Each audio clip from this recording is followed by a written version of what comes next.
Number 4 कह रहा है the angle of elevation of the top of a tower from a point on the ground which is 30 metre away from the foot of the tower is 30 degree. Find the height of the tower.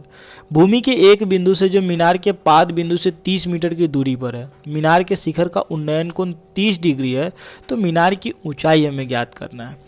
मान लीजिए ये मीनार है, ए भी एक मीनार मैंने माना है, ए और ये बी एक मीनार है।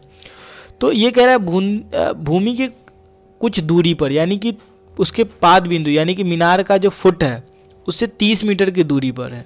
ठीक है, 30 मीटर की दूरी पर है ये।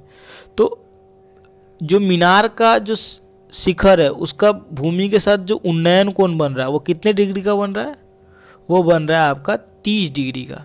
ये उन्नयन कोण है। ठीक है, तो ये दृष्टि रेखा हो गया, लाइट ऑफ साइट जिसे हम कहते हैं, मैंने पिछले बताया था आपको कॉन्सेप्ट्स में। और ये क्या हो गया? क्षैतिज रेखा हो गया। तो जो उन्नयन कोण होता है वो क्या होता है? लाइट ऑफ साइट्स और क्षैतिज रेखा, यानी कि जो क्षैतिज रेखा होता है, हॉरिजेंटल लाइन होता है, उससे ऊपर होता है लाइट्स ऑफ साइट्स। ठीक है, और वही जब अवनमन कोण की बात की जाती है, यानी कि एंगल ऑफ डिप्रेशन की बात की जाती है, तो वहाँ क्या होता है? Light of site horizontal line से नीचे हो जाता है। ठीक है, तो उन्नयन कोण समझ आ गया। मीनार का उन्नयन कोण क्या हो जाएगा? ये हो जाएगा। तो ये सी बिंदु को उन्नयन कोण मान लें, तो ये 30 डिग्री का कोण है। तो ये जो है मीनार जमीन के साथ यहाँ 90 डिग्री का कोण बना रहा है। तो ये सामने का भुजा, समकोण त्रिभुज हो गया ए बी सी। तो सामने का भुजा इसके लिए एच हो जाएगा, कर्ण हो जाएगा। और बी सी दिया है, यानी कि दूरी दिया हुआ है 30 मीटर। तो हमें ज्ञात करना है ये ए बी, यानी कि मीनार का ऊंचाई। तो इस कोण के लिए, कोण सी के लिए, ये जो सामने का भुजा हो जाएगा वो क्या हो जाएगा? पी हो जाएगा, यानी कि ये लंब हो जाएगा। और कर्ण तो हमें पता चल गया कि ए सी है, तो हमें बी भी पता चल गया, यानी कि आधार ये जब कर्ण है और ये लंब है तो ये क्या हो जाएगा? आधार हो जाएगा। तो ये पी है, ये बी है, ये एच है। तो हमें क्या करना है? हमें ज्ञात करना है मीनार का ऊंचाई।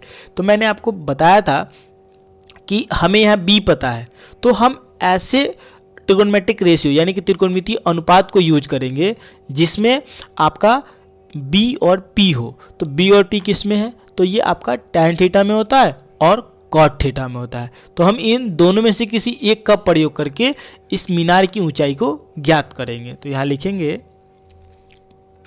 AB क्या है? AB मीनार है, यानी कि टावर है। इंग्लिश में इसे लिखेंगे टावर। ठीक है, और ये जो BC है वो क्या है? दूरी है, यानी कि डिस्टेंस है। ठीक है, और तो हमें क्या ज्ञात करना है? हमें तो ज्ञात करना है AB। तो AB इक्वल टू वाट, और BC इक्वल टू हमें पता है 30 मीटर। तो हम जानते क्या हैं? तो नाउ लिखेंगे यहाँ पे, अब हम जानते हैं वी नो डैट, लिखेंगे tan थीटा इक्वल टू जो होता है वो P बाई B होता है। तो कोण C के लिए P क्या है? AB है, और B क्या है? BC है। तो लिख दिए। तो थीटा यानी कि tan थीटा का मान कितना दिया हुआ है? 30 डिग्री। और AB तो हमें ज्ञात करना है, और BC कितना दिया है? 30 मीटर। अच्छा, तो हम जानते हैं ट्रिगोनोमेट्रिक टेबल से tan 30 डिग्री का मान होता है आपका 1/√3, और ए बी को ए बी रहने देंगे, यानी कि 33 डिग्री के मान को यहाँ पे क्या रख दिया हमने? वैल्यू को यहाँ पे रख दिया, और ये 30 मीटर था। तो अब 1/√3 equal to A B by 30 metre है। तो इसको हम क्या करेंगे? क्रॉस मल्टीप्लाई करेंगे। तो क्रॉस मल्टीप्लाई करेंगे तो क्या आएगा? ये आएगा आपका, यानी कि 1 से 30 में मल्टीप्लाई होगा तो 30 ही होगा, 30 मीटर ही होगा। और ए बी से √3 में होगा तो ए बी इंटू √3। तो अब हमें नॉर्मल ए बी ज्ञात करना है। तो ए बी इक्वल टू क्या हो जाएगा? ए बी इक्वल टू हो जाएगा आपका 30, तो 30 रहेगा ही, लेकिन ये इंटू में है, इंटू √3 है ए बी के साथ। तो ये इक्वल टू किधर आएगा? तो क्या हो जाएगा? बटा में आ जाएगा, यानी कि बाई में आ जाएगा। तो ये √3 हो जाएगा। तो हम जानते हैं एक चीज़ कि जो डिनोमिनेटर होता है वो कभी भी रूट में नहीं होता है। तो हमें यहाँ क्या करना होगा? परमेकरण, यानी कि रेशनलाइज करना होगा। ठीक है, हर रूट में नहीं होता है। तो परमेकरण करने के लिए हम क्या करते हैं? जो डिनोमिनेटर होता है, यानी कि जो हर होता है, उसे हम एक बार ऊपर और एक बार नीचे गुना करते हैं। तो यहाँ लिख दिए √3 इंटू √3। ठीक है, तो अब ये क्या हो जाएगा? 30 इंटू √3 इक्वल टू 30√3, और √3 इंटू √3 इक्वल टू √9, और √9 का रूट हटेगा तो क्या हो जाएगा? 3 हो जाएगा।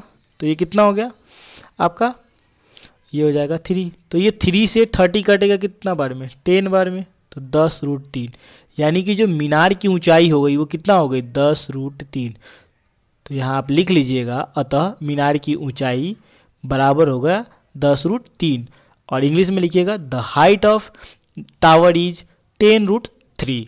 अगर किसी तरह का कोई डाउट हो क्वेश्चन नंबर 4 में तो आप हमें कमेंट करके ज़रूर बताइएगा। ठीक है।